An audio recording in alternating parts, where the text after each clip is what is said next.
Pues primero, agradecerle a Mónica. Ahorita haremos una presentación de ella. Presidente para la zona andina de PepsiCo, una persona colombiana, trabajadora, que ha crecido muy grande en la organización. No le quito presentación. Tenemos de invitados hoy a los consejeros económicos de la Embajada de Estados Unidos, Laura Lochman, Daniel, que está en Villanueva. Ambos hablan español.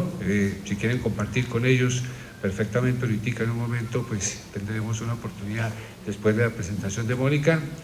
Tenemos a la viceministra del Interior, Natalia Gutiérrez, que también nos está acompañando.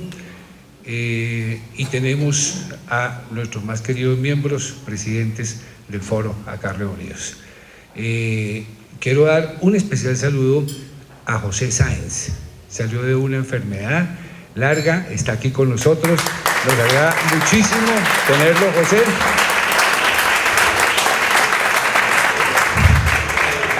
OP Gráficas, magnífica empresa, ejemplo de desarrollo, más ladrilleras, más otro poco de cosas que hace José, que hace que sea muy grato tenerte acá de nuevo.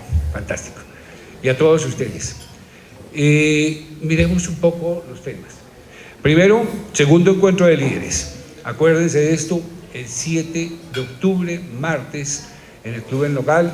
Tenemos ya confirmados a los conferencistas excelentes, Horst Polman, Cencosud, Jumbo, quien es una persona que logramos traer de Chile para que nos cuente sus experiencias de líder, como liderazgo, porque esto va enfocado exactamente al liderazgo. Obviamente ustedes saben, inversionista grande en Colombia en este momento. Por favor. José Francisco Arata, presidente de Pacific Rubiales, ¿sí? Está dentro de las facturas, dentro de las empresas que más facturan en este momento en Colombia. Silvio Escobar, presidente de la organización Terpel, también dentro de las empresas que más facturan en Colombia en este momento, para que nos hablen sobre el liderazgo. Y tenemos un panel que vamos a hacer sobre las últimas innovaciones en management. Es un panel que va a nuestro miembro Hans-Peter Notzen, el rector de la Universidad del Rosario, lo va a moderar y vamos a traer a las universidades que tienen los MBAs en este momento más nombrados en Colombia para que con ellos compartamos y se comparta en un panel cuáles son los últimos temas en innovación en management.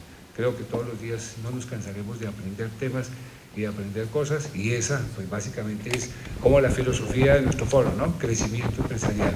Entonces esperamos una convocatoria muy grande y que el 7 de octubre estén a reventar esos salones, porque este es un evento que se hace para el foro y para la gente que también está cercana a los miembros del foro. Hemos trabajado fuertemente en juntas de mejoramiento, pegante fundamental del foro, y vamos a hacer en la plenaria de agosto, último viernes de agosto, vamos a hacer una plenaria de juntas de mejoramiento. Queremos reunirnos todos y todas las juntas de mejoramiento en un taller que va a dirigir Clara Villa. Ese taller se va a hacer cada junta de mejoramiento en una mesa y se va a manejar en un tema para que logremos enriquecer este espacio que es fantástico para nosotros y logremos generar a partir de él sinergias que nos ayuden a que las juntas de mejoramiento cada vez crezcan más y se desarrollen más. Último viernes de agosto, quedó para agosto básicamente porque hemos detectado que en junio y julio, por el periodo de vacaciones, mucha gente está por fuera y queremos que haya una convocatoria plena y muy grande sobre el tema en juntas de mejoramiento, ya que creemos que es fundamental. Hemos identificado pues dos grandes grupos de juntas de mejoramiento, las de la gente nueva, las de la gente antigua, y ambas tienen diagnósticos, un tris diferente. Y obviamente pues lo que queremos es mirar exactamente e impulsar para que las juntas de mejoramiento nos ayuden a ese pegante fantástico que es el que le da el foro. En grupos de acción, ustedes ven que hemos estado trabajando, el clúster de Bogotá ya se reunió, ya tiene unas propuestas concretas. Alfredo Mota, que está acá, es el coordinador del clúster. Estamos trabajando 17 asistentes y se va a trabajar en temas que tienen que ver para poder, en 3 temas que pues más adelante lo publicaremos. Ahorita me extiendo mucho en el tema. Clúster de tecnología, nos reunimos con la viceministra de las TICs, María Isabel Mejía. De ahí salió un programa también fantástico sobre el tema de educar a la gente para la tecnología, educar gente para la tecnología, en donde el gobierno está llegando a todas partes con las redes y hace falta es talento humano en todas las poblaciones para poder manejar el tema de redes. Fue un reto que nos lanzó la viceministra y en el cual el foro lo acogió y empezaremos a trabajar en él. Y bienvenidos, además, la gente que esté por fuera del clúster pero que quiera trabajar en esto. Hubo gente de educación trabajando, hubo gente de talento humano trabajando en el tema, y bienvenidos todos los que se quieran sumar a estos programas. Clúster de construcción, vimos allá una magnífica presentación de la construcción del World Trade Center, un tema que los que estuvieron manifestaron mucho su agrado. Vinieron los constructores del World Trade Center y nos contaron exactamente, no solo a nosotros, también a otro grupo de gente, cómo se había construido, cómo se había construido y se está construyendo lo que hoy en día se está haciendo allá. Se está trabajando en la Escuela de Formación Empresarial, convivencia productiva, vamos a impulsarla también con el grupo de talento humano, con el grupo de las Headhunters. Vamos a generar unos perfiles, y con ASO Occidente, que Mauricio Villegas, nuestro expresidente, lo lidera, también vamos a trabajar en un tema fuerte con ellos, que ya está empezando y ya está listo.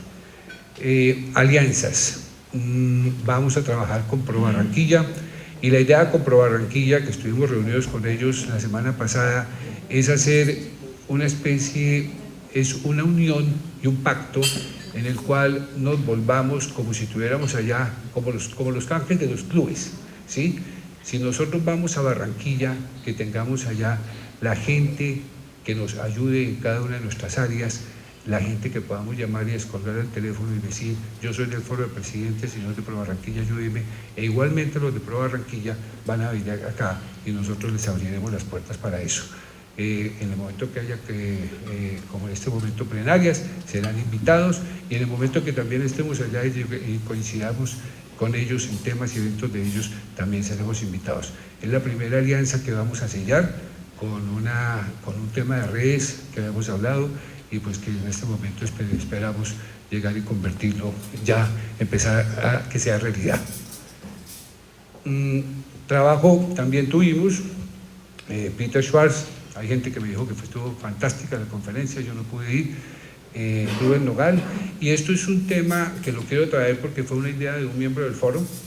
Juan Manuel nos llamó y nos dijo que quería traer a Peter, que si podía, que no coincidía con plenaria, convocamos, fue mucha gente del foro, entonces está abierto la posibilidad para que el foro apoye iniciativas como estas, en las que queramos que haya participación y tengamos gente fantástica que nos pueda compartir con todos. Y este es un evento, necesito promocionarlo porque es el primer evento que se va a hacer solo para mujeres en el Foro de Presidentes. Se llama Conciencia Femenina y Liderazgo. Esto lo maneja Connie de Santa María con su esposo, llevan mucho tiempo haciéndolo, lo hacen con la Universidad de los Andes, y en este momento vamos el 10 de junio a las 5:30 de la tarde en el Club del Nogal. Queremos que vayan las miembros del foro, primero que todo, y las señoras nuestras, que por favor las invitemos y las motivemos a que asistan, porque creo que va a ser un evento fantástico para que ellas tengan la oportunidad, además de interactuar con ellas mismas, de tener un tema también de crecimiento personal. Conciencia femenina y liderazgo creo que marca muchas cosas. Obviamente no he estado en el programa, pero mi señora dice que es excelente. Bueno, yo creo que ya te estaba quitando mucho tiempo, Mónica. Voy a cederle a Pablo la palabra para que presente a Mónica.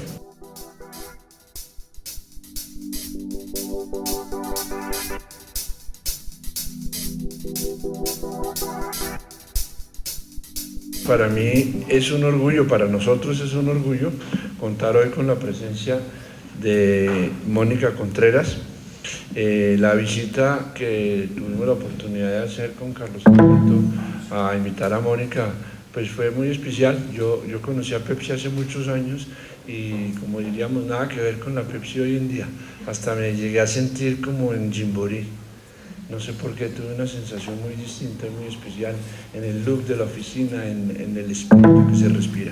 Mónica es economista de la Universidad Externado de Colombia. Tiene una carrera espectacular. Antes de Frito Lay trabajó con Parmalat. Fue gerente de marca en Papas Margarita con la familia Asensio antes de que Papas Margarita fuera adquirida. Y pues la historia de Mónica es la historia de una persona de cómo pasar de ser gerente de Papas Margarita a dirigir las operaciones de PepsiCo en la región andina. Como ustedes sabrán, la presidenta global de Pepsi es una mujer de origen hindú, una persona muy interesante.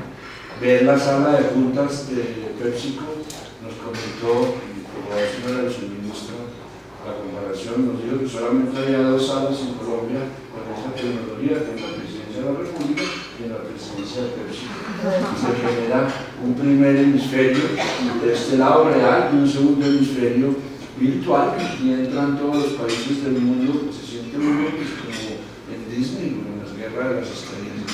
Muy interesante. Mónica está casada con un oftalmólogo, definitivamente tiene muy buena mujer de oftalmólogo. Y yo no quiero alargarme, simplemente invitarla y decirle: Mónica, bienvenida, esta es su casa. Para nosotros es un honor tenerla y la audiencia. Muchas gracias.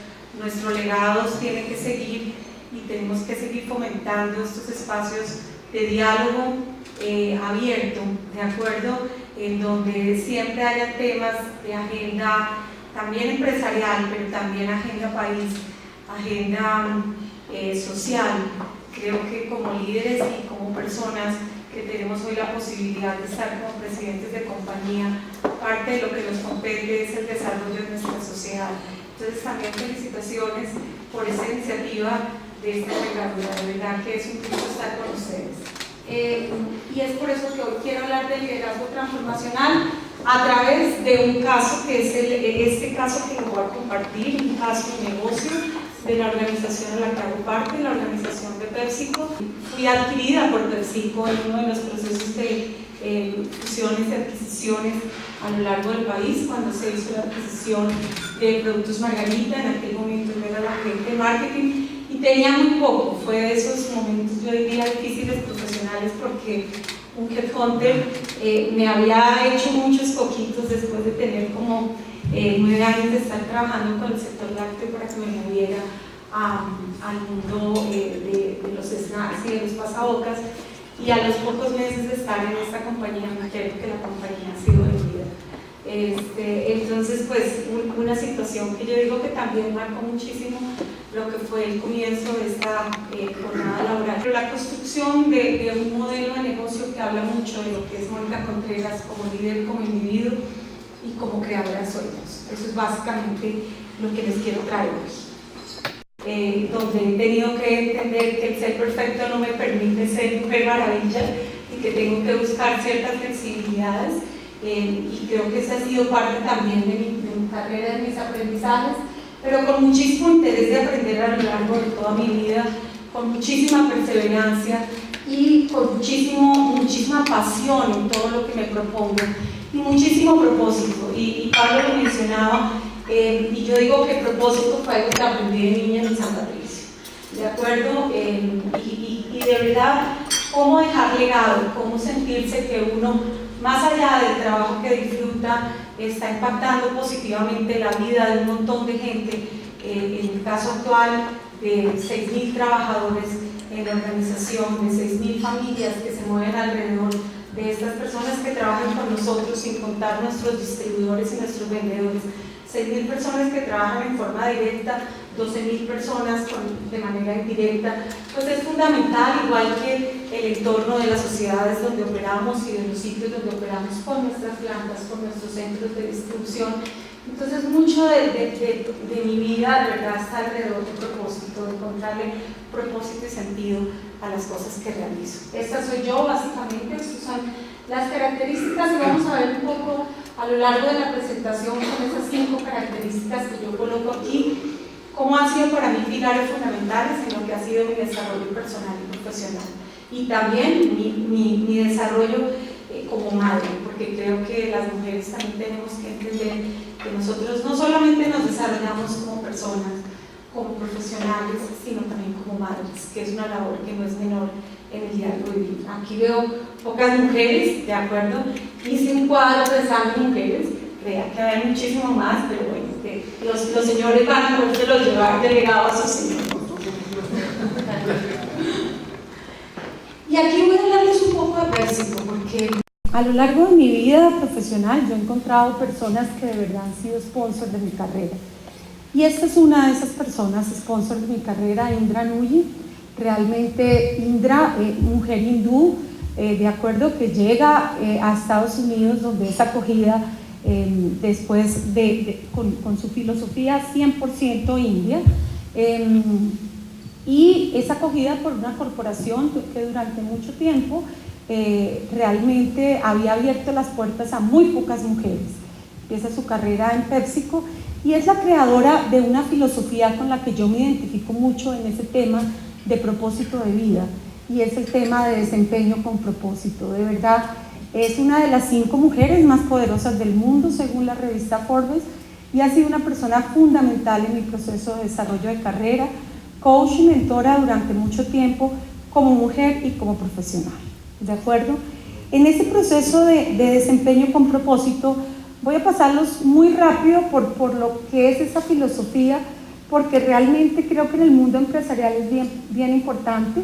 Esto significa desempeño, y esto es toda la parte de lo que es propósito, que se mueve en 3 dimensiones: toda la parte de sustentabilidad humana, sustentabilidad ambiental y sustentabilidad de talento.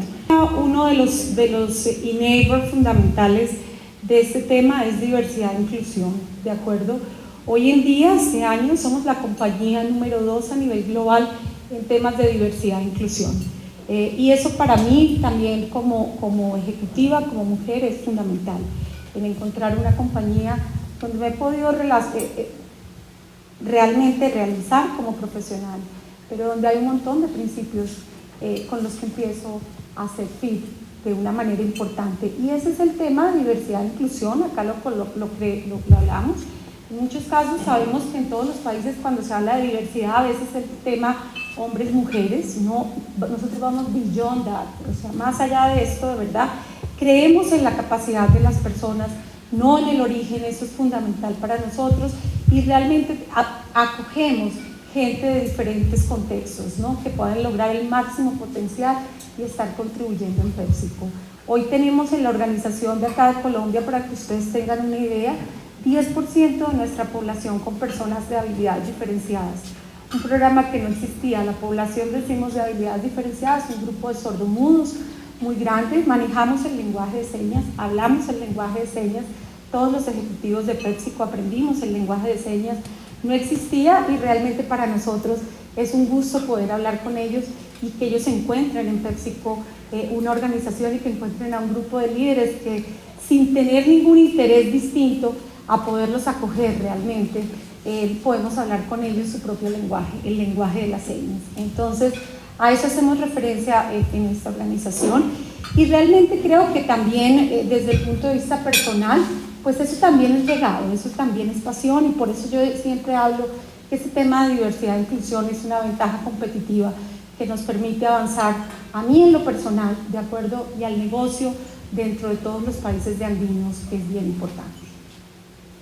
Yo, con esta presentación personal y con esto un poco corporativo de lo que es el mundo de PepsiCo, tratando de unir las dos cosas, les voy a contar lo que ha sido una jornada que para mí ha sido la jornada de transformación más grande que he tenido que vivir profesionalmente en los últimos 4 años. Una jornada que arranca en el 2011, cuando realmente en el 2010 fui nombrada como gerente de la operación de Colombia. Yo realmente empiezo en la operación de Colombia como gerente de marca con Margarita. Posteriormente, muchos roles, muchas experiencias viajando muchísimo a muchos países a entender el mundo corporativo de PepsiCo Global, a entender el mundo latino, a entender el mundo que me decían era masculino de la organización de PepsiCo en México, y realmente cuando me dan la posibilidad, después de que paso de la gerencia de marketing, tomo la dirección de ventas. Fui la primera mujer en Latinoamérica que llega a una dirección de ventas dentro del mundo de Latinoamérica, lo cual también es bien importante dentro de mi carrera, y donde aprendí un montón de cosas. Aprendí que realmente podía impactar muchísimo más y el acercamiento con el frontline, entender lo que eran sus necesidades, no solo de las fuerzas de ventas, sino también de la gente de nuestras plantas, era el principal motor de generar compromiso, commitment y entregar resultados. Y después de esa gerencia de ventas en el año 2010, fui nombrada como gerente del negocio Colombia. En aquel momento aquí empieza esa jornada de transformación de la que les voy a hablar, de esos últimos 4 años, y quise colocarles esta frase, ¿no? No es el más fuerte de las especies el que sobrevive, tampoco el más inteligente. Creo que es aquel que es más adaptable al cambio, y esa ha sido yo, la más adaptable al cambio para poder llegar a esta transformación de negocio que tuviste, Pablo, y quienes conocen a PepsiCo saben cómo era PepsiCo hace unos años, y realmente esta transformación sí te podría decir que la venimos gestando, no solo yo, sino un grupo de personas que creemos y estamos completamente convencidos que la transformación es el camino para avanzar, ¿ok? Esto es básicamente cambiar parte de la cultura en la que sabemos que estamos todas las compañías en los últimos años, innovar y cambiar, como ese name of the game en el que estamos siempre buscando el balance de dónde movernos. Y aquí empieza un poco esa historia. Miren, una historia de una PepsiCo tratando de organizarnos siempre de una manera distinta, un clúster andino que en aquel momento la situación de Venezuela no era crítica, eran 4 países, Colombia, Venezuela, Perú y Ecuador, un gran country manager para esos países, después una separación, Andinos Norte y Andinos Sur, generándose un nuevo clúster que era el clúster de Andinos Norte. Sin embargo, en ese momento yo siempre he sido muy agradecida con Venezuela. Venezuela significó para mí un paso muy importante en mi carrera. El presidente Chávez lo quiero desde la distancia. ¿Por qué? Porque a raíz de la complejidad de lo que significaba Venezuela, PepsiCo toma la decisión de separar Colombia y Venezuela. Y ese es el momento de esta transformación de la que yo les hablo, cuando este clúster se hace un split, año 2010, ¿de acuerdo? Y se crea, realmente soy nombrada en el 2010, a mediados del 2010, y se crea la Organización de Colombia, que había sido durante muchos años una organización autónoma, pero que también de tantos ires y venires, de cambios organizacionales y de modelo de negocio, había pasado después de la importancia que había tenido, tal vez quienes conocen aquí hace algunos años, a esta organización, pues realmente una Venezuela crecía mucho mejor, Andino Sur crecía mejor, y a veces se necesitaba apalancar de esos negocios, y se crea en el 2011 nuevamente la Organización de Colombia, en 2010, y en ese momento soy nombrada. Y en ese momento se me vienen a mi mente un montón de cosas de mi paso por PepsiCo, cosas que criticaba de las antiguas gerencias, cosas con las que decía, no me identifico, ¿de acuerdo? Cosas con las que decía, me identifico, y cosas que soñaba y decía en esta corporación, ¿por qué no pasan? Si de verdad somos una corporación tan grande, somos una compañía tan multinacional, ¿por qué no sucede? Y ese es el proyecto con el que arrancamos. Empezamos un poco con el tema de crear una identidad para ese negocio. Invito a un grupo de personas, todo mi staff directivo, es importante que sepan, tomo la decisión en aquel momento de decirle a PepsiCo que le voy a apostar un staff directivo para la Organización de Colombia 100% colombiano, y gente que hubiera crecido conmigo al igual que lo que yo había crecido durante los últimos años en la Organización de PepsiCo Colombia. O sea, que realmente hubo cambios, devolví expatriados que tenía en aquel momento de la Organización de México a México, de la organización incluso de Venezuela, pero tomo esa decisión, realmente liderar con gente que viniera creciendo igual que yo y que conociera muy de fondo la organización y muy de sus raíces de donde estaba. Y ahí realmente tomo esa decisión. Yo decía, cuando uno mira el tema de las visiones, de verdad que son agotadoras, cada rato aparece una nueva visión, un nuevo propósito superior, y uno como que dice, yo me acuerdo que en esa época lo que me pasaba a mí era que me cambiaban la visión y yo como que me la tenía que aprender, pero vivir a través de la visión, nunca. Además me acuerdo que entraba a las salas de junta y la veían los padres y yo decía, pero que yo viva la visión, pues como que no pasa. Y de lo que se trató fue entender que realmente había la posibilidad de hacer una transformación y de realmente cambiar. En muchos casos, esta gráfica yo la uso, esta gráfica no es mía, es de un profesor de Harvard con el que tuve la posibilidad de estar con Hazel en un curso de liderazgo. Él siempre dice esto, ¿no? Que cuando nosotros vamos a hacer un cambio, las compañías cambian por eso, porque realmente hay un 60% que están en crisis, hay un 30% por situaciones de bancarrotas y hay un 10% que deciden cambiar. Nosotros en ese momento tomamos la decisión que requeríamos cambiar, que era una oportunidad muy linda para el negocio, para un grupo de líderes que yo estoy invitando, pero que había una necesidad importante de cambiar, ¿ok? O sea, nosotros jugábamos en este 10 y miren lo que pasaba con la organización. La organización venía muy bien, estas curvas no son nuevas para ninguno de ustedes, sabemos que estas son las curvas normales, donde viene la fase 1 en donde se sobrevive, donde se es exitoso, y después viene una fase nuevamente donde la curva vuelve a bajar y tienes que tomar la decisión definitivamente de romperla, y ese fue el periodo que vivimos en el año 2011.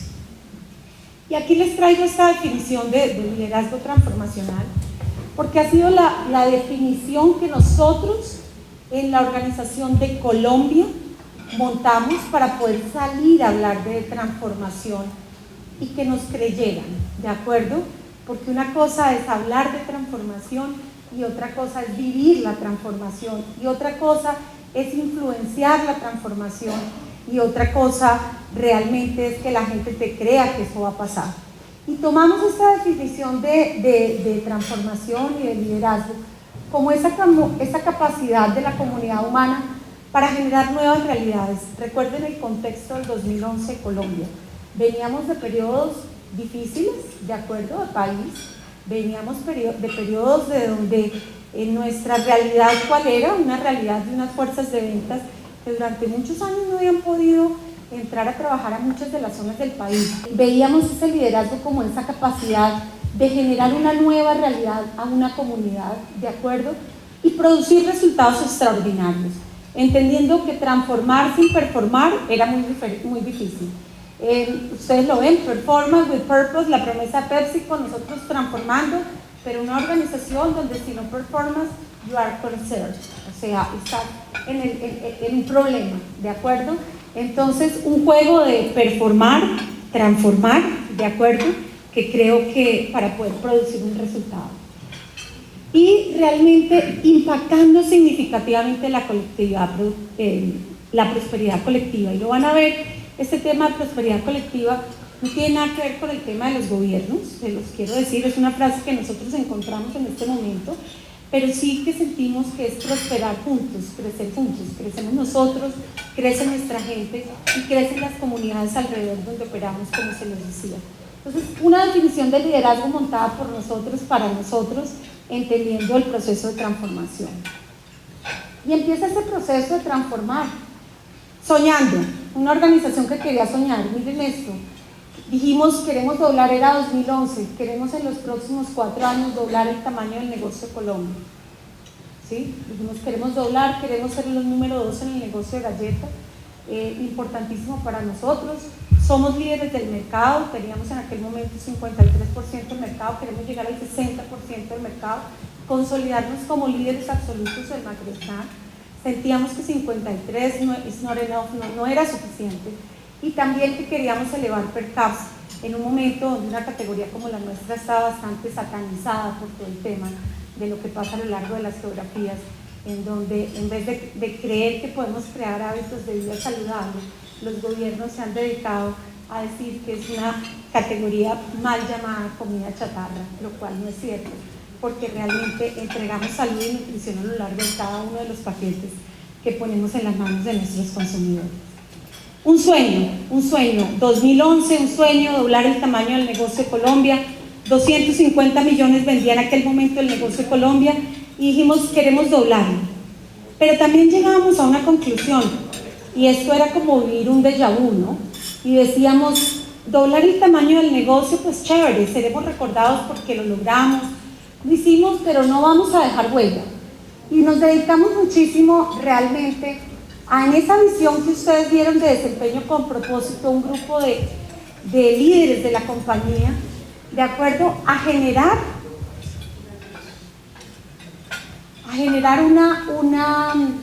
un propósito superior y una visión.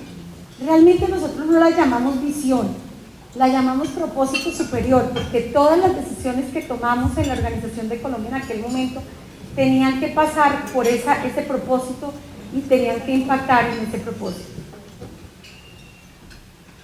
Y dijimos, llegar a eso no es suficiente. Realmente, ¿cuál es el legado que nosotros queremos dejar en esta Organización de Colombia? ¿Por qué queremos ser recordados? ¿Cuál va a ser esa promesa de valor y cuál va a ser la identidad competitiva con la que nosotros queremos avanzar como negocio? ¿Cuáles van a ser las principales estrategias? Pero también cuáles las nuevas prioridades y nuevas habilidades de líderes que tenemos que traer aquí para que nos ayuden. Son los mismos de antes, los tenemos que habilitar con algo más, y fue parte del trabajo que hicimos y llegamos a este legado, a este proyecto de promesa de valor. Generamos bienestar en Colombia a través de experiencias nutritivas únicas, ¿de acuerdo? Y focalizamos esto, si se dan cuenta, esa promesa de valor en función de diferentes stakeholders, haciendo vivir esa visión a lo largo de cada uno de ellos, ¿no? Desde el lado performance y desde el lado de propósito, ¿de acuerdo? Y ustedes ven un poco cómo empezamos a trabajar de fuerte estas tres dimensiones. Nuestra gente prosperando juntos, comunidades siendo una comunidad socialmente responsable, y en el consumidor realmente a través de nuestros productos generando experiencias alimenticias únicas, ¿ok? Pero ustedes dirán, bueno, Mónica vino a hablarme de la compañía, ¿cierto? ¿Y qué ha pasado? En esa cercanía y en ese paso con el frontline, yo sentía que hasta aquí lo que habíamos hecho podía ser un poco más de lo mismo. Y más de lo que yo también había criticado como líder. Había invitado a un grupo de líderes chéveres que han crecido con nosotros, pero realmente yo dije, no sé si esto mi gente lo quiera, no sé si esto realmente, este trabajo que hemos hecho, realmente es algo que ellos quieran acoger o no. Y nos dedicamos a convocar, y aquí empieza este tema, a crear una marca, entender cuál era la cultura, ese DNA que había en PepsiCo de aquel momento de Colombia, para entender cuáles elementos queríamos mantener, cuáles elementos queríamos dejar atrás y cuáles queríamos fortalecer como organización.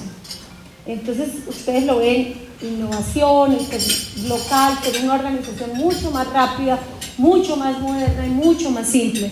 Fueron elementos que aparecieron en aquel momento, pero también aquí no nada nuevo. Encuestas de cultura organizacional se hacen muchísimas, y de ahí a que se transforme hay un gran gap. ¿Qué hicimos nuevo?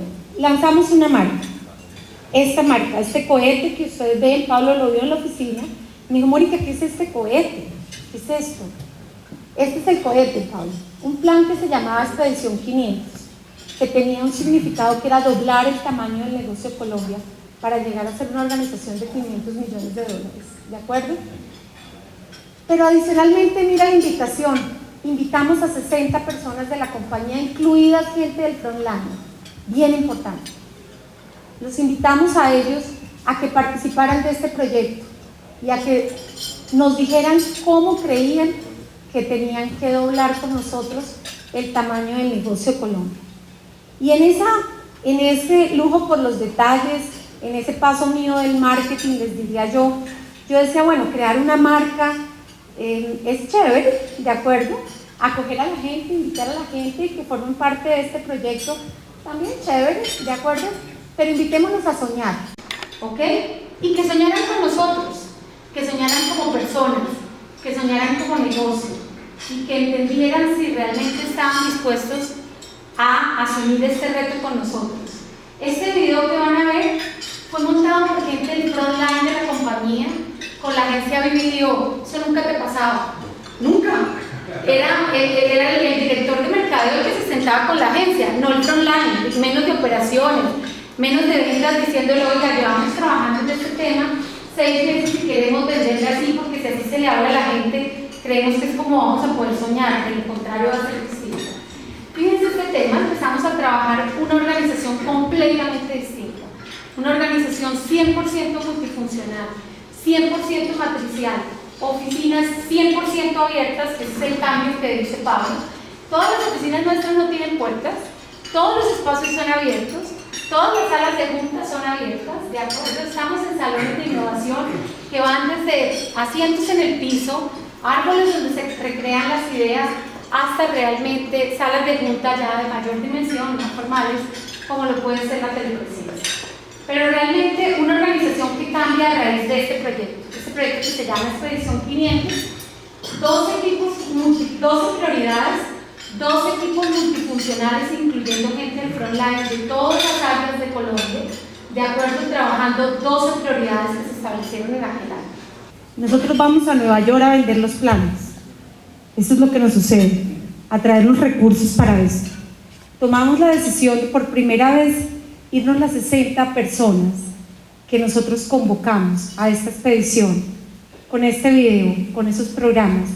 Por primera vez el frontline de la compañía a presentar los planes de transformación del negocio de Colombia para los próximos 4 años. 60% de ellos no hablaban inglés o no hablan inglés. Ya han venido cada día avanzando en el segundo idioma, que es algo que hacemos muy fuerte, pero se fueron operarios de líneas, operarios de máquinas, llevamos personas sordomudas que forman parte del proyecto, esos 60, que realmente trabajan en estos 2 equipos multifuncionales a venderle el proyecto a la corporación. Difícil que cuando uno llega con un batallón, como me decía Indra, llegaste con un batallón, pues que creamos que no pueda pasar. Y difícil cuando la gente de abajo habla y dice, esta es la Pepsi que soñamos y queremos ser parte de esta historia, ¿ok? Entonces convocamos, esto es un poco 4 pilares, aquí ustedes ven los 12 proyectos estratégicos, estaban a lo largo del video, scorecard, mediciones, seguimientos. Primer año de resultado de negocio. Miren el CAGR que traía este negocio del 2009 al 2011, pero miren qué pasa en el 2011 los crecimientos versus año inmediatamente anterior. Eso no pasaba en PepsiCo hacía mucho tiempo. Primer año, se cierra el año versus previous year, crecíamos 12% en volumen en una organización que había estado creciendo alrededor del 5%, en revenues el 14%, crecía el 7%, en NOPBT el 14%, crecíamos el 18%, le devolvimos muchísimo a nuestra gente.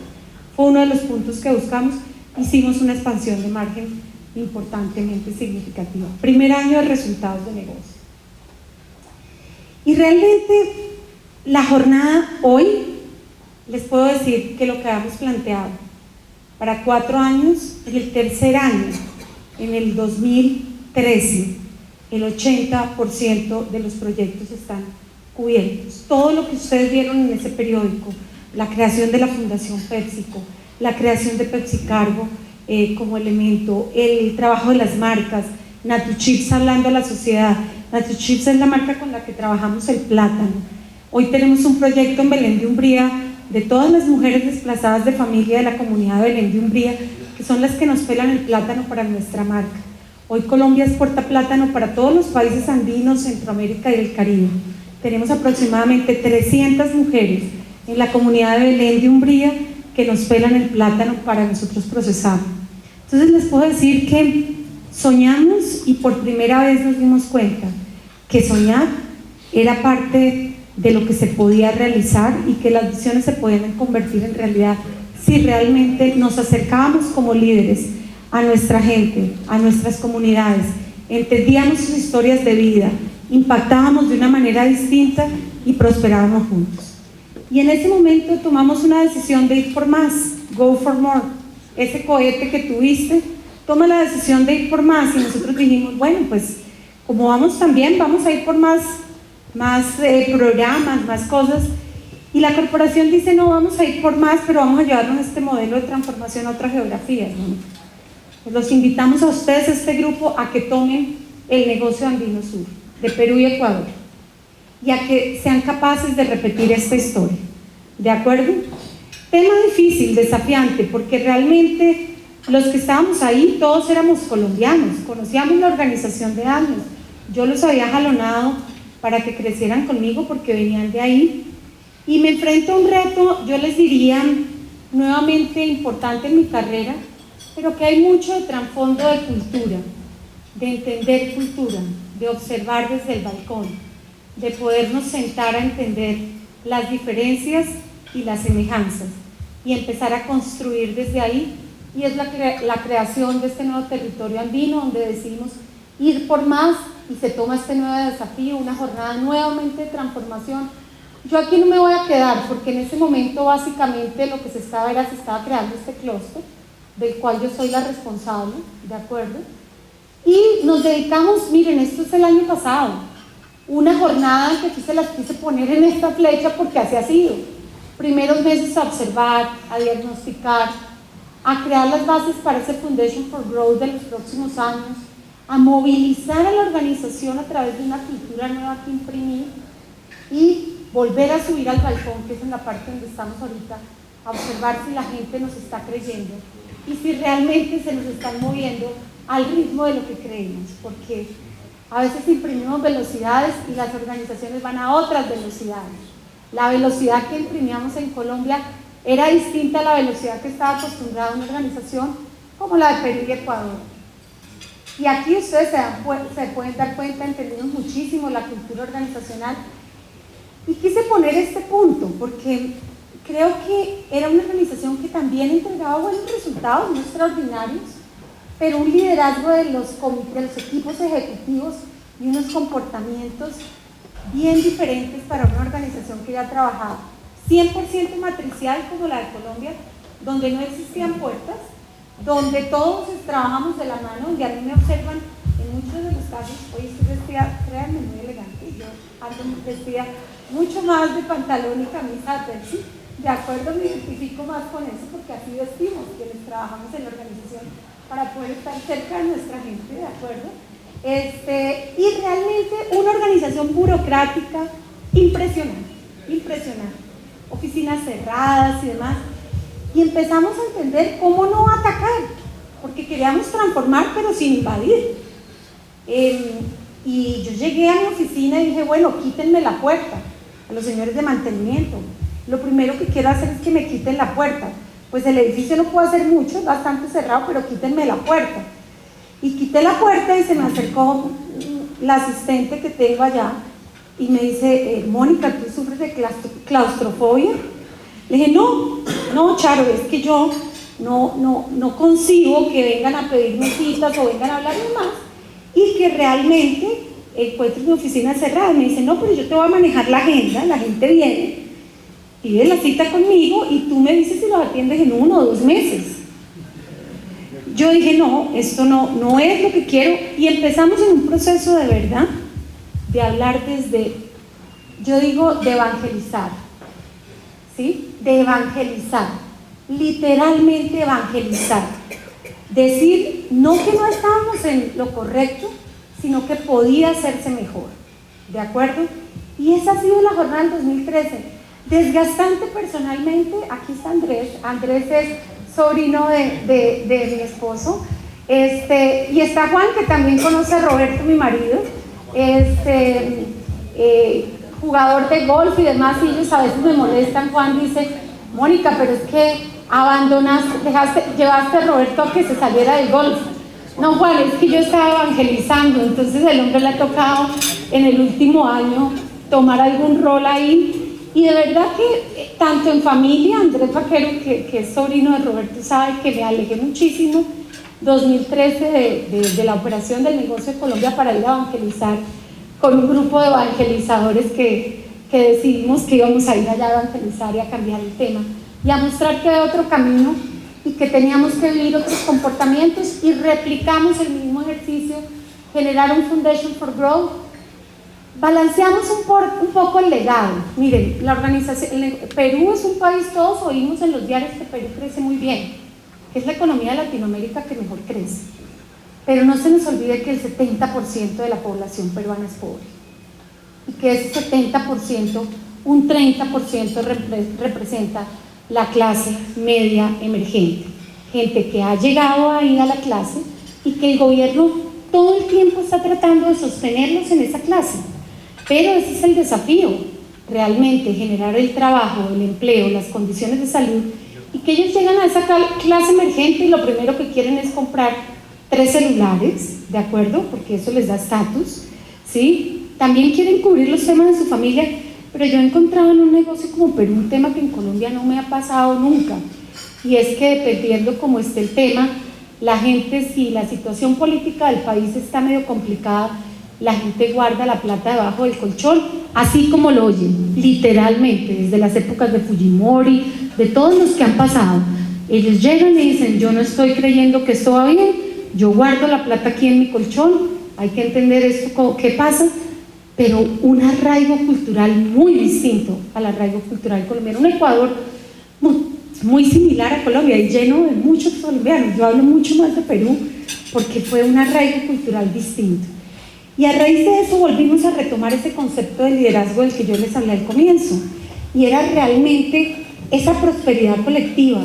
En la compañía les diría que del frontline estábamos todavía por encima de lo que eran los niveles de pobreza de Lima, cuando mirábamos de Perú, cuando mirábamos a la corporación, y yo hacía el censo, casi el 90% de las personas que trabajaban para PepsiCo, que no es menor, son 2.500 personas en el negocio de Perú, vivían en condiciones de pobreza, y muchos de ellos estaban saliendo de pobreza extrema, y hacían nuestras rutas e iban a nuestras plantas, pero dormían en un tapete, en un salón como este, dormían en un tapete, 6 miembros de familia, recibiendo los soles, ¿de acuerdo? No tenían ni siquiera acceso a probar mi producto nuestro, y esta es una historia de hace 18 meses, no estamos hablando de algo. La misma PepsiCo, ojo, la misma maravillosa que vieron en Colombia, la misma maravillosa de Estados Unidos, la que sale en las revistas Forbes, la que decimos que es una de la compañía número 2 a nivel mundial de consumo masivo, la misma PepsiCo, no es otra, pero manejando una organización, una sociedad en otras condiciones como si no fuera PepsiCo. ¿De acuerdo? Unas condiciones que realmente cuando llegábamos decíamos, ese orgullo de ser PepsiCo y ese orgullo de ser embajadora de PepsiCo no puede pasar aquí, esto no cruza con lo que es esta organización. Y realmente nos dedicamos a hacer un fine tuning de crecer juntos, de esta visión, ¿no? Nosotros crecemos juntos, generando prosperidad colectiva, siendo la compañía de alimentos favoritos. Y este tema de prosperidad colectiva, si en Colombia fue importante, ustedes no se imaginan en esta evangelización lo que ha sido para la sociedad peruana que tenemos al interior de la corporación. Nosotros realmente logramos este año abrir el Centro de Investigación de la Papa a nivel mundial, en un sitio bien importante de Lima. Quienes conocen Cusco, mucho más arriba de Cusco, el sitio más frío, donde la semilla de papa que ahí se produce es la semilla que funciona para la mitad del trópico. La otra mitad del trópico está ese Centro de Investigación de la Papa en Canadá.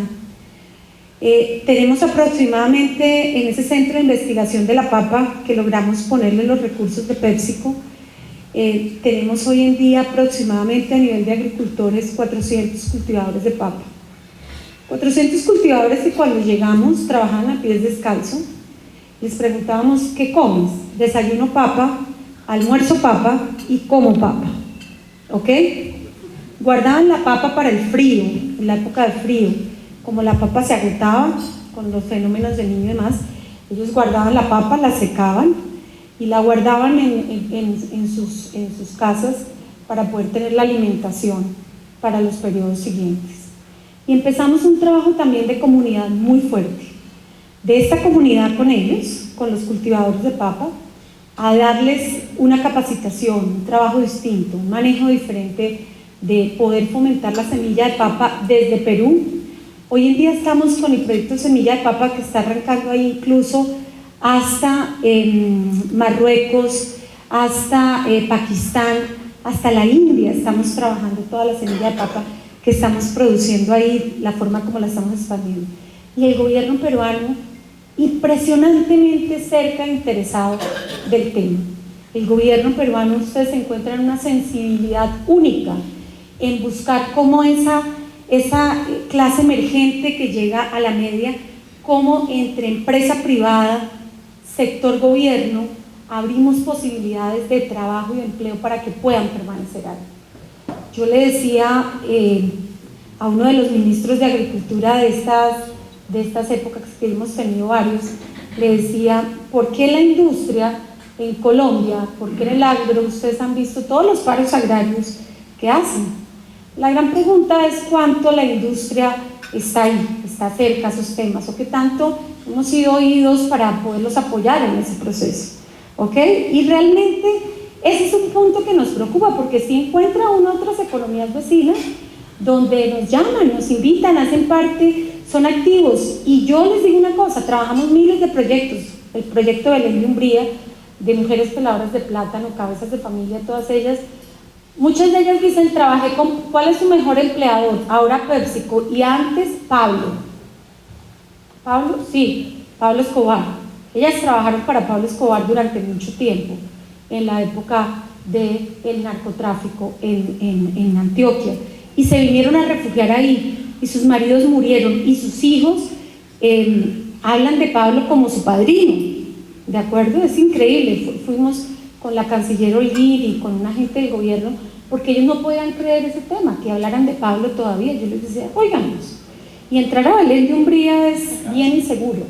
Bueno, para ellos PepsiCo es un fuerte que hacen, y ahí nos protegen a todos, ahí llegamos todos. Pero sí hay una diferencia en este tema de cómo la empresa privada la acogen algunos gobiernos para poder prosperar juntos, ¿no? El reto de Perú es significativo, 70% de la población en clase baja, saliendo de niveles de pobreza extrema, y ellos trabajando muy de la mano con nosotros para buscar realmente generar empleo de manera sostenida, ¿no? Impresionante. Yo les podría contar que hay proyectos en EMIL, y las multinacionales estamos en el EMIL, pero muchos de ellos se gestan desde el gobierno, invitan, y en otros casos nosotros estamos y sabemos que tenemos un partner, además el gobierno invierte al mismo nivel de lo que nosotros invertimos. Hay proyectos en Perú donde ellos están apostando por el tema social, que si la empresa privada coloca $1, ellos colocan 2. Es otra manera de operar entre gobierno y empresa privada, aprovechando también el buen momento que tienen, donde la minería también les está yendo muy bien. O sea, realmente es el sector minero el gran generador de ese crecimiento, este boom que vemos de la economía peruana. Entonces se repite la historia un poco, ¿no? Con ese nuevo esquema de entender esa cultura, de entender esa sociedad, y observar. Hicimos el mismo ejercicio, dijimos, ya no somos Colombia. Colombia tiene que moverse. La Colombia que fue exitosa para el negocio hace unos años ya no lo va a hacer, porque ahora somos un territorio. Colombia tiene que apalancar lo que queremos transformar del negocio peruano, y tiene que seguir avanzando, y tenemos que generar un nuevo territorio para podernos apalancar en procesos de compras de materias primas, productividades, pero también que nuestra gente pueda crecer más allá de las fronteras, ¿de acuerdo? Hicimos el mismo ejercicio y establecimos una nueva marca. Ese cohete que tuviste era Colombia, era Expedición 500, esta es la Expedición Andina, la marca se expande, y estamos diciendo que en el 2018 somos una organización que está vendiendo total andinos, $600 millones, que en el 2018 vamos a 1.2, ¿ok? Y realmente este es el escuadrón, este es mi staff, aquí nos observan los hombres de negro, esta es la marca con la que vamos a evangelizar. Sale el escuadrón, salimos los hombres de negro, otra vez, ustedes los ven aquí, salimos a movilizar. Miren los 3 países movilizándose, Colombia, Perú y Ecuador, en función de esta expedición andina, esta nueva marca, donde también estamos abriendo un nuevo territorio, que es abrir la operación de Bolivia, expandirnos en Bolivia, donde tenemos presencia, pero presencia muy baja, donde las realidades sociales también son diferentísimas, ¿de acuerdo? Movilizando a las gentes desde agosto, noviembre del año pasado. y muy clara la visión que ustedes vieron, 12 prioridades estratégicas y 10 matrices otra vez trabajando en función de esta transformación. Entendiendo que ahora estamos performando y transformando, y que para performar necesitamos apalancarnos muchísimo más en lo global. Perform plus transform equal result. Perform without transform equal conserve. Ese es nuestro lema, ¿de acuerdo? Y realmente esto es como hemos evolucionado. Miren la Organización de Colombia en el 2013 vendiendo ya 380 millones de dólares de ventas. Una organización que empieza en 250, 380, miren la nueva expedición de Colombia para el 1.2, llegar a 750 millones de dólares para el 2018, y cada país y cada territorio con un nuevo número, una visión y una jornada de transformación. Se crea este clúster, decidimos que dados sus crecimientos dentro de PepsiCo y dentro de Latinoamérica, este clúster tenía que ser la nueva frontera de crecimiento, para asegurarnos que recibíamos el dinero, recibíamos los recursos y que nosotros le devolvíamos a la organización. Creo que es el dinero.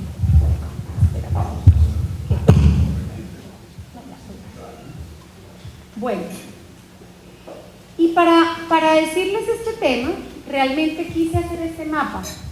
Cuando Pablo me dijo, te quiero invitar, pero quiero que hables de ti y del negocio, nos dije, bueno, ¿ya vieron el mapa de la transformación de negocio? ¿Vieron lo que hemos vivido, lo que estamos viviendo? Pero ¿dónde está la transformación de Mónica? Y me quise parar en esos 4 años, ¿ok? Yo me definí al comienzo, por eso volví con estos diseños para volverlos a llevar a la primera parte de mi presentación, como persona, como ejecutiva y demás, y me definí en un montón de cosas que yo consideraba que para mí era importante: disciplina, pasión, ¿de acuerdo? Traje 2 elementos más, porque la jornada empieza, yo diría, que cuando yo me miro y digo, vamos a dejar una nueva marca, no solamente en Colombia, sino de verdad en este territorio nuevo andino, y empiezo a tener esa sensibilidad con el territorio, ese self-awareness ha sido fundamental como líder. Esa autoconfianza en pensar que las cosas sí se pueden, y segundo, valorar a los demás. O sea, el respeto, la integridad y el valorar a cualquier persona con la que trabajamos al interior de PepsiCo ha sido fundamental. Eso les diría yo que han sido fortalezas internas que yo coloco para empezar a gestionar en los primeros años de ese cambio de Colombia la estrategia y la ejecución. ¿Y por qué pongo estrategia de ejecución? Porque PepsiCo dijo, óyeme, pago por ver, show me the money.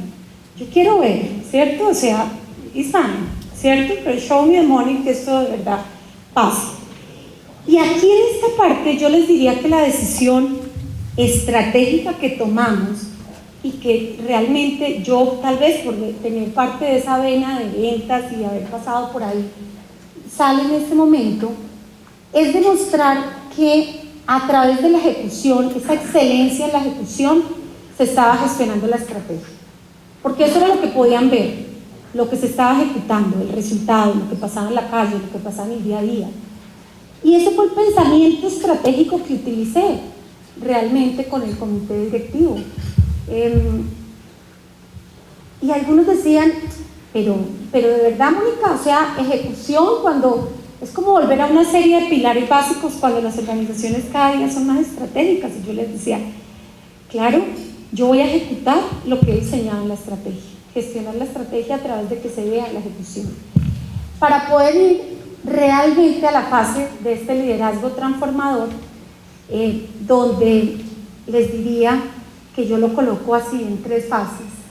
Entender que hay diferentes niveles de cambio. El cambio de Colombia es distinto al cambio de Perú, al cambio de Ecuador, al cambio de Bolivia. Entender que hay diferentes niveles de cambio, pero que además este tema de retos técnicos y retos adaptativos se lo aprendí al profesor Heifel, y por aquí hay gente que estuvo con Heifel también en Harvard.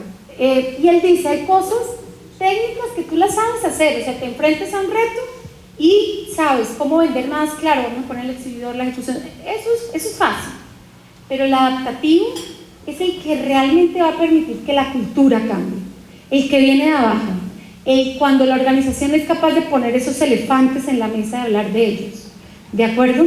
Y todos nos convocamos en educar en cómo abrir espacios para generar este desafío adaptativo, ¿de acuerdo? Y ahí hemos estado abocados, porque convocar a la gente, invitarlos a que participen, que vayan a Nueva York, pues sí, chévere, pero abrir los espacios para que se puedan comunicar con nosotros, para que coloquen ese elefante. Nosotros le decimos Mamut. Mamut es la marca nuestra de las galletas cubiertas de chocolate que se venden en todas las tiendas de Colombia y que realmente es un elefante. Entonces nosotros decimos, para poder poner el mamut en la mesa, es el desafío adaptativo, y en eso hemos venido trabajando muy fuerte. Y realmente aquí saqué unos capabilities de liderazgo que yo les mencionaba que han sido nuevos de la Mónica de hace unos años ahorita, y es inspirar y energizar. Miren, a mí me costó muchísimo trabajo, que yo llegaba a Colombia a las reuniones y hablaba, y la gente, wow, yo llegaba a Perú y hablaba, y yo no sabía si me habían entendido, si estaban de acuerdo, si creían o no creían, porque esa es su cultura y no pasa nada, pero entenderlos desde ahí y poderles permitir que en ese desafío adaptativo de hablar y de colocar los puntos en la mesa en una cultura que es de observación, de muchísima observación, y de solamente con hechos, y cuando las cosas sucedan creo y avanzo, es bien complicado. Entonces esa evangelización ha sido sobre la base de inspirar y energizar, y empezar a desarrollar a otros, vender historias de desarrollo de otros, desarrollar a otros, porque en Colombia eso ya lo había hecho, pero allá no, y convertir un staff ahora mucho más diverso e incluyente, como esa parte de diversidad e inclusión, que era uno de los principios a los que yo hablaba, entendiendo que teníamos que gestionar equipos, gestionar el cambio, y que ahora había una nueva inteligencia colectiva que observar. Eso yo les diría es el cambio desde el punto de vista del liderazgo, y yéndome bien al balcón para poder compartir, Pablo y Carlos, como créanme que parte fue terminada en el avión anoche, de acuerdo, viniendo de Lima, pero tratando de poner como esa realidad de lo que he vivido en la mesa y poderlo compartir. Estoy segura que para muchos de ustedes esto es nuevo, pero para mí es fundamental, porque es el legado de Mónica Contreras como líder para una comunidad en la cual PepsiCo le está dando la posibilidad de impactar en las vidas alrededor de las personas, en aproximadamente 5.500 personas de manera directa, y de manera indirecta, ya cuando vemos el clúster completo, 12.000 personas, ¿ok? Realmente esto es el liderazgo y la gestión en PepsiCo Colombia. Considero que he venido trabajando muchísimo en ese liderazgo asertivo, en innovar, promover, crear, transformar, un propósito para hacer un legado sustentable, un trabajo en equipo, trabajando a través de esa multifuncionalidad, entregando el desempeño, pero también generando el propósito. Al final ha sido un camino lleno de sueños, ¿de acuerdo? Un camino lleno de cambios, de roles, de retos, de desafíos, donde el cambio ha sido lo único que he tenido seguro. Un camino lleno de inolvidables líderes, mucho feedback, mucho coaching, te estás equivocando, no es así, la creencia de poder hablar, poder presentar, yo creo que es así, no es esta la forma, de acuerdo, este es el camino, mucho coaching, mucho feedback de por medio. Soy una creyente, en PepsiCo dicen que no hay una alumna más juiciosa en el coaching que Mónica Contreras, en PepsiCo Global, de verdad. Indra dice, no hay una alumna más juiciosa que yo he tenido en coaching que Mónica, y yo además creo mucho en mis coaches. Tengo coach, Pablo los conoce, no puedo andar, yo le digo a Roberto, mi marido, le digo que él es mi marido, pero mi coach es otro. A él no le cuento ni el 10% de lo que le cuento a mi coach, porque a esa sí le cuento todo, ¿de acuerdo? Entonces, creadora de verdad del coaching, del feedback, un camino lleno de muchos obstáculos, pero también de muchos logros, de equivocaciones. Nos hemos equivocado en muchos de los casos, pero nos hemos parado a decirle a la organización que nos estamos equivocando en esto y que nosotros somos responsables por enderezar el barco y que los necesitamos a ellos para enderezar, pero hemos reconocido los errores públicamente. Un camino lleno de formación y un camino lleno de una familia excepcional. Sin el apoyo de mi familia, de mi marido, de mis hijos, que de verdad se sienten súper orgullosos de lo que soy, de mis padres que todavía viven y que han sido fundamentales en este proceso de desarrollo personal y profesional, sería muy difícil, ¿no? Y con esto tenía este cuadro especial para mujeres que he aprendido como mujer en estos años. Creo que ser yo misma es una ventaja competitiva. Las mujeres tenemos una ventaja competitiva que no podemos abandonar. Tenemos una claridad en lo que se quiere, y un consejo es que ojalá nos ayudáramos como los hombres. Los hombres se ayudan muchísimo más, las mujeres nos ayudamos un poco menos. Entonces, ¿cómo ayudarnos mutuamente y cómo no sentirnos culpables? Nunca, óiganme bien, nunca, y se lo digo a toda la gente que trabaja conmigo, las generaciones nuevas, como mujer nunca me sentí culpable de creer que no he estado presente en cada uno de los momentos más importantes de la vida de mi esposo, de mis hijos, de mis padres y de mi familia. Nunca, siempre he estado presente de alguna manera, ¿ok? Al final, ¿de qué se trata? Pues, porque quiero ser recordada.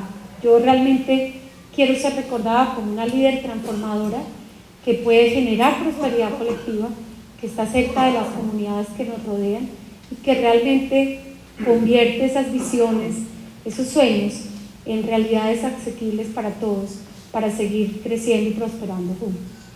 Con esto cierro. Creo que realmente, si queremos lograr lo que aún no hemos alcanzado, debemos hacer lo que aún no hemos intentado. ¿Ok? Muchísimas gracias. Cuando uno viene de mercadeo, como pedimos muchos presidentes de empresas, jalonamos las empresas y las jalamos a nivel de querer producir más y querer vender más y querer hacer las cosas más, lo que cuesta ahí. Pero abajo se empieza a desarticular porque no todo el mundo en las demás áreas tiene la misma visión innovadora que tenemos los que estamos siempre al frente del mercadeo. ¿Qué te pasó ahí, Pepsi? ¿Qué pasó ahí abajo en todo eso? El portafolio que desde el lado de mercadeo desarrollamos fue un portafolio a la medida. Cuando tú invitas a la gente a que trabaje en un proyecto como esto, lo primero que te dicen es: los productos que ustedes han diseñado son copy-paste de Estados Unidos como buena multinacional, y poco hablan al consumidor colombiano o poca identidad tienen con nosotros. De hecho, nos encontrábamos con temas como ni nosotros los consumimos, empleados de la compañía, ¿ok? Y era difícil creer que un empleado de la compañía te dijera eso. Estaban entendiendo muy claro el reto adaptativo, poner el elefante en la mesa, y nosotros creíamos que técnicamente teníamos la respuesta, a lo cual no sucedía. Y realmente nos fuimos a entender que Colombia, ahí lo mencionábamos, no podía ser visto como un solo país. Entendimos que los insights de los consumidores, de los empleados, nos tenían que llevar a dividir el país en 3 regiones. Hoy en día presentamos una gama de productos, precios, puntos de precios, propuestas de sabor completamente distintas entre una región y otra. Entendemos que valor para el consumidor en la costa es que te den un paquete grande, llenador y demás, en un punto de precio que para ellos es un hot price point, y que valor para la persona del interior es pagar lo justo por algo, pero no me quiero llenar con los sabores que siempre como. Ustedes lo vieron ahí, nos fuimos a hacer co-branding en Bogotá con la... todos creemos, y todos los que estamos aquí, yo les garantizo que creen que el pollo que más se vende en Bogotá es cocorico. Error. La brasa roja es el pollo más vendido en todo Bogotá, es la brasa roja. Nosotros desde marketing decíamos cocorico. Cocorico, vamos a hacer una alianza con cocorico. Cuando fuimos a entender a la gente de las plantas, nos decían: no, nosotros comemos en la brasa roja, cocorico es muy caro. Y empezamos a diseñar productos a la medida de esas marcas, con co-branding de ellos y demás, pero fue entender incluso hasta ese nivel el consumidor, Carlos. Realmente dividimos el país, lo seguimos segmentando, así igual estamos manejando el cluster. Lima es una cosa, provincias es otra, en Ecuador la costa es una cosa, Guayaquil es una cosa y Quito es otra, y se comportan los consumidores y los insights que tenemos son diferentes. Entonces creo que el acercar a la gente también nos permitió entender que la aproximación que teníamos del marketing era inadecuada, y que cuando hacíamos propuestas diseñadas a su medida era fácil hablar de crecimiento. De lo contrario, era bien difícil, y no fue fácil en una compañía donde, como PepsiCo, donde parte de lo que hacemos es live and adapt, ¿cierto? Se lanzan grandes cosas, Doritos, Lay's, Margaritas Lay's a nivel global. Nosotros pudiéramos recibir la estrategia de esas marcas y hacerles copy-paste, Hoy en día hay dos marcas de Colombia que son marcas globales para PepsiCo, que es de Todito, una marca que nace en Margarita, y Natuchips, con su proyecto social, pero que han nacido de poder entender ahí. Lograste tener la visión para crear las condiciones del cambio, sabías para dónde tenías que ir y lograste vender la idea internamente. ¿Cómo lograste de la organización a nivel internacional el apoyo para esas nuevas ideas de transformación tan profunda como las que pusiste a funcionar en el área andina? El apoyo de tu organización arriba me imagino que ha sido fundamental. ¿Cómo lograste convencerlos? Veníamos de unas encuestas de clima organizacional muy bajas en aquel momento. La Organización de Colombia se situaba en la media de la encuesta de clima, y una de las grandes apuestas, ustedes lo vieron ahí, era participar en el Great Place to Work de Colombia, pero también la gran apuesta que teníamos era que queríamos estar dentro de las 3 primeras organizaciones y encuestas de climas organizacionales, que en el caso nuestro la compañía es la herramienta más fuerte con la que nos miden. Y trabajamos muchísimo no solamente en recibir a ese grupo de gente y trabajar cerca a nuestra población, sino también entender lo que nos decían en esa encuesta para poder transformar. Transformar y realmente sin escuchar y sin construir con las bases es muy difícil. Cuando nosotros fuimos y presentamos el plan, pedíamos algunas inversiones, pero creábamos un círculo virtuoso, que ahí ustedes lo ven. Era una expansión de margen que no estaba desde el punto de vista de profit tan grande como aspiraba PepsiCo, pero parte de la apuesta que les decíamos es: vamos a devolverle este crecimiento como parte de la inversión del país, del negocio. Y no lo compraron, y la única respuesta que dijeron es: Colombia no tiene sindicato en la organización, nosotros tenemos pacto colectivo que viene desde la época de Margarita. Y yo tuve que cerrar el sindicato de Savoy cuando se hizo la constitución de Savoy Brands con PepsiCo. En aquel momento era uno de los sindicatos más beligerantes del negocio, y se cerró el sindicato. Y no fue un momento fácil profesionalmente y para la organización de Colombia. Y al cerrar el sindicato, la encuesta de clima se cae mucho, y empezamos nosotros realmente a avanzar en entenderlos a ellos. Y Juan, llegamos al primer año en tener la encuesta de clima número 1 de PepsiCo global. Colombia viene desde el 2011 alcanzando la encuesta de clima número 1 de PepsiCo global. ¿Ok? Creo que esa fue la carta fundamental.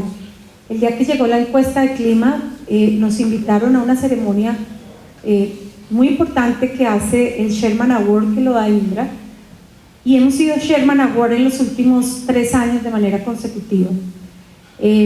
¿Por qué? Por ese cambio que hicimos, el transformar y el elevar el clima organizacional, y cómo no solamente llegamos ahí, sino cómo nos hemos sostenido.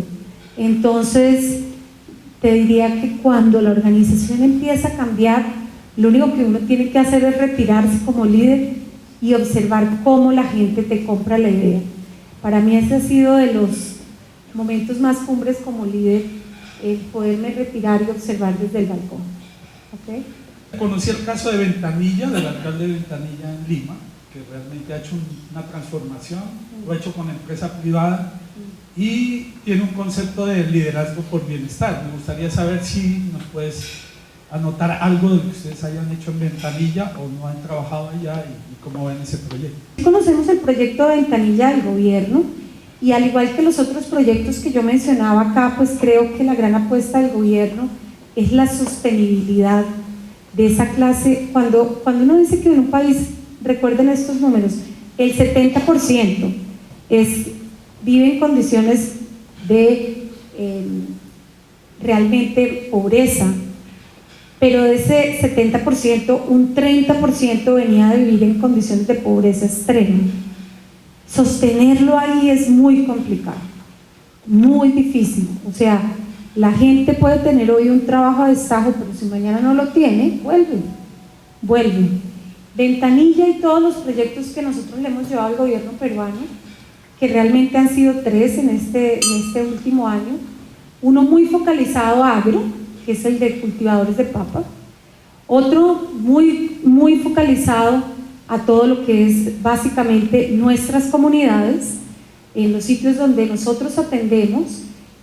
Estamos haciendo un modelo, los vendedores de allá eran impresionantes porque si ustedes han tenido la posibilidad de ir a la India, los mismos tuk-tuk con los que se vendían en la India son los carritos que encontramos para vender nuestros productos en Perú. Y era gente que compraba su motica japonesa en $1.500, $3.000 y con eso nos vendían. Y empezamos a generar un proyecto de responsabilidad social, de generar microempresarios como fuerza de venta. Y estamos financiando a un grupo de esos antiguos vendedores que llevaban un buen tiempo con la compañía, a convertirlos a una figura más estable de microempresarios con aproximadamente 20 rutas, donde les estamos financiando esos temas. Atendían los productos, los compraban y los dejaban ahí al lado de la cama, por eso veíamos la plata debajo del colchón, es verdad, y la veíamos. Ellos su ganancia la metían debajo del colchón y uno les decía, pero ¿por qué? Decían, porque no está claro qué va a pasar con el gobierno. Los niveles de confianza, ellos han tenido, la cultura peruana, las políticas los han afectado muchísimo y el nivel de confianza del consumidor varía muchísimo cuando uno lo compara Perú contra Colombia, incluso contra Ecuador, es impresionante. Entonces hicimos un proyecto de microempresarios que fue el segundo, donde estamos generándoles empresa. Hoy en día ellos ya tienen aproximadamente entre 12 y 15 rutas. Ayer justamente estaba visitando la nueva generación de microempresarios que tenemos en Trujillo, la segunda ciudad más importante de Perú. Otro tema importante es la diferencia entre la capital y la segunda ciudad, ¿no? Cuando uno va a Trujillo, Arequipa, las segundas ciudades son completamente distintas a lo que nos pasa en Colombia entre Bogotá, Medellín, Barranquilla. Eso no existe, allá la diferencia es notoria, muy grande. Entonces estamos con un proyecto de microempresarios también nacionales que el gobierno nos ha apoyado muchísimo, porque el gobierno peruano está trabajando muy fuerte en la formalización. Y en ese proceso de formalización ellos lanzan un impuesto que es percepción, que lo lanzaron el año pasado. ¿Por qué? Porque había mucha informalidad, las plazas de mercado y demás, el tema impositivo allá era de locos. Entonces nosotros estamos trabajando también con el gobierno en formalizar esa clase, en ayudarles a formalizar, pero también que ellos puedan dar medicina, salud a sus mismos empleados, sino que trabajen a destajo, que era lo que nos pasaba. Ese es el segundo pilar en el que estamos trabajando, y estamos trabajando un proyecto muy fuerte de educación, así como aquí en Colombia, y allá también tenemos una comunidad que estamos creando de personas con habilidades diferenciadas. Ustedes no se imaginan alrededor de donde operamos con los cultivos, los indígenas todavía hablan nuestro idioma, no se entienden con nosotros en muchos de los casos. Entonces estamos yendo a educar, nosotros estamos enseñando el alfabeto, el español, todos los líderes, el comité, las 46 personas estamos yendo a educar, enseñando con cartillas del gobierno a leer y a escribir a esas comunidades, ¿ok? Hacemos labor social 1 o 2 veces en el mes. Primero empezamos el comité directivo trabajando con el gobierno y posteriormente ya llevamos realmente aproximadamente 180 personas de la compañía que se han unido al programa. Nos desplazamos a más allá de Cusco, a Urubamba y a todas estas comunidades a enseñarles a leer y a escribir, ¿okay? Entonces te diría que así trabajamos un poco más con el gobierno en esas 3 aristas más que con lo que es ventanilla propiamente. Una pregunta personal y esté libre de responderla. ¿Cómo cultivas esa pasión? ¿Cómo cuidas esa pasión? Porque eso creo que no es producto de la casualidad, sino que hay un trabajo interior, personal, continuo. Háblame un poco de eso. Sí. Yo creo que eso viene muy de la sangre también, ¿no? Y realmente es importante que lo sepas. Yo llego a Bogotá teniendo 7 años, pero yo soy nacida en una ciudad que es Ocaña, norte de Santander. Entonces, mi papá tuvo que salir un día porque la guerrilla lo estaba boleteando, y soy la menor de una familia de 3 hermanos, hombre y mujer, gemelos mayores que yo, 9 años, y yo recuerdo muchísimo de ese momento de salida, de esos 7 años, que nos tocó arrancar en un Nissan Patrol, porque en Ocaña, pues podrás entender que no había carreteras, no había avión, ¿de acuerdo? siempre hay otro colega que de pronto lo conocen, Najib Nene, que también es, su familia también es ocallera, y mi madre es libanesa, sirio-libanesa, ¿ok? Mi padre santanderiano, ocañero, ¿de acuerdo? Pero yo salgo en ese momento y salimos literalmente con una mano adelante y otra atrás. Llego al colegio y me dicen, te subes aquí y nos vamos, ¿sí? Y así llegué aquí a Bogotá, a los 7 años, con mis hermanos mayores que ya estaban estudiando acá además, pero yo seguía allá.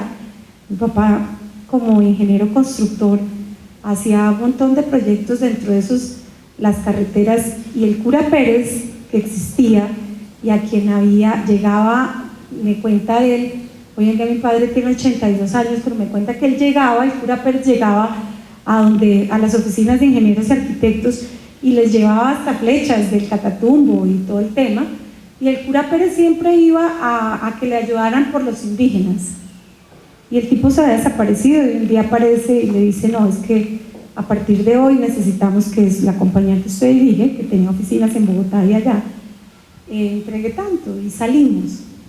Y realmente llego aquí a Bogotá y siempre he tenido ese recuerdo en mi memoria, porque lo que vi a partir de ese momento fue muchísima pasión de mis padres. Primero, para llegar a un ambiente donde, si bien es cierto, la sociedad siro-libanesa conocía muy bien a mi familia y ya los había acogido, los Meme y todos, porque también eran ocañeros y ya también se había desplazado Chair ya hacia acá y demás. Donde en el resto lo que pasaba era que llegar a una ciudad como la capital y posicionarte y avanzar significaba mucha perseverancia y mucha pasión por lo que se quería. Y yo vi cerrar una oficina de 7 años que nunca más se volvió a abrir, y vi también de 7 años, te diría, una sonrisa siempre a pesar de eso, la sonrisa de mi padre, que me ha acompañado toda mi vida en demostrar que no pasaba nada, que era una situación coyuntural y que realmente cuando las cosas estaban claras y se quería avanzar, no importara dónde se parara el individuo, porque no importaba dónde se parara uno como persona, sino realmente uno como ser humano para seguir avanzando. Y yo te diría que eso es lo que me permite ser una apasionada, ser una perseverante, porque ha sido una vida también de lucha personal. Le decía a Pablo que yo me acuerdo que mis padres me pusieron en el colegio San Patricio, el colegio era bilingüe, yo venía de pueblo. Entonces yo dormía, comía, desayunaba con un profesor de inglés que todavía lo alucino, ¿sí? Y Pablo me decía un día, ahí cambió tu vida. Le digo, yo no estoy tan segura, Pablo, porque de verdad yo alucinaba, porque en el colegio todo el mundo ya habían hecho kinder, pre-kinder, transición. La niña venía de pueblo, venía a séptimo y ya ellos hablaban un montón de palabras en inglés y yo hablaba mal como santanderiana, de acuerdo, como cañera, que también hablaban golpeadito, y segundo, no hablaba inglés, de acuerdo. Y siempre hay una sonrisa, o sea, de verdad en mi casa, a pesar de esas primeras situaciones de movilización y de lo que nos pasó, siempre hubo mucha sonrisa y mucha pasión. Mi madre, como buena sirio-libanesa, impresionante, una mujer detrás de bambalinas, dándonos increíblemente una seguridad y un self-awareness único. Yo digo que va en la sangre, porque creo que viene de la sangre también de mi madre, la constancia y la disciplina de mi padre, la sonrisa de mi padre, las ganas de progresar de mi madre, a pesar de que nunca fue profesional, pero desarrollándonos ese nivel de confianza, ese self-awareness que yo coloco aquí como individuo, que si uno no lo tiene y que lo trabajo todos los días con mis hijos, creo que puede ser un caos para las sociedades. Reconocer una cosa, en nuestra compañía en TechPoint, hoy valoro con más agrado poder ser contratista de ustedes. Los estándares que nos ha tocado, que es un tema en los últimos años frente a este cambio, han sido de altísimo en el tema de seguridad, y hoy entiendo por qué, pero también ha sido un aprendizaje que quisiera compartir, porque ha sido muy positivo para la empresa. Y en el tema de responsabilidad social, que es algo que también yo aporto y que dicen que me apasiona, sí quisiera hacerte un comentario. Si yo me tuviera que hoy, y así lo voy a hacer, voy a pedir permiso para llevar casos de éxito a las universidades, porque esto hay que divulgarlo, yo diría, mire, PepsiCo va a vender en Colombia 500 millones de dólares. Voy a hablar del futuro, Va a hacer en los otros dos indicadores, ¿cómo lo podría decir? Yo sé que has contado ahorita una serie de trabajos que están haciendo de tipo social, pero ese sueño, ¿dónde se ven transformando? Entonces voy a decir en el tema social y en el tema ambiental, ¿cómo lo podría uno resumir para poderlo contar? Devolverlo al accionista. Detrás de ese crecimiento pues hay un crecimiento de la acción, hay una rentabilidad, hay un profit que está ahí, pero el resto es la sustentabilidad en 3 dimensiones. La sustentabilidad ambiental, las plantas que tenemos hoy, nuestra planta Funza, que es la planta número 2 verde de Latinoamérica, reciclamos y reprocesamos el 85% del agua y tomamos esa agua. No hay acueducto en Funza. Desde ahí suplimos a un montón de comunidades con agua tratada para sus casas, ¿ok? Planta Verde Funza, Mujeres Peladoras de Plátano, proyecto social, Fundación PepsiCo, trabajando realmente en 3 dimensiones muy fuertes. Para que ustedes tengan una idea de la comunidad de Funza, cuando llegamos a esa comunidad, se crea la zona franca en la época del presidente Uribe y nosotros llegamos allá y encontramos a Nestlé con Purina. Yo siempre le digo a Manuel Andrés que yo lo quiero mucho, pero lo quiero de lejos, porque era el peor vecino que podía tener, porque era el sindicato más fuerte que encontrábamos de toda Colombia. El sindicato de Nestlé, que está ubicado en Funza, es el sindicato más fuerte a nivel país. Entonces llegamos ahí y generamos todo el proyecto de Fundación PepsiCo, trabajando alrededor de las comunidades. El grado de alcoholismo que había por la tarde en las comunidades de Funza era altísimo. Los padres salían de trabajar con nosotros, se iban a tomar trago y los niños quedaban amarrados en las calles, óiganme bien, amarrados. Estamos hablando de hace 3 años y medio, ¿de acuerdo? Y madres cabeza familia, padres cabeza familia. Abrimos en Funza 2 escuelas, 2 centros educativos, mismos que estamos replicando en Medellín, alrededor también de la planta, porque la situación era bastante igual, como una 13. Entonces, temas sociales, te diría que esos son nuestra bandera. Todo el tema de reciclaje y compost, en el caso de Colombia. En el caso de Perú también, todo el tema de compost, el tema de habilidades diferenciadas, allá enseñando la lengua español, aquí fortaleciendo cada día más el lenguaje y señas. Entonces, realmente te diría que en la parte social, eso es un poco lo que hacemos cuando hablamos de Human Sustainability, entregar productos de los que cada día nos sentimos más exitosos, pero además detrás de cada producto hay una historia, que esa parte no les hablé mucho, porque me gastaría muchísimo tiempo contándoles las historias que hay detrás de cada papa margarita que ustedes se comen, de cada plátano nacho chips que ustedes se comen, de cada madurito que se comen, de proyectos sociales con nuestras comunidades. Entonces, eso es la parte de Human Sustainability, Environmental, toda la parte de Environmental Sustainability de Talent, creciendo juntos, creciendo nuestra gente y creciendo la sociedad. Esos 3 pilares.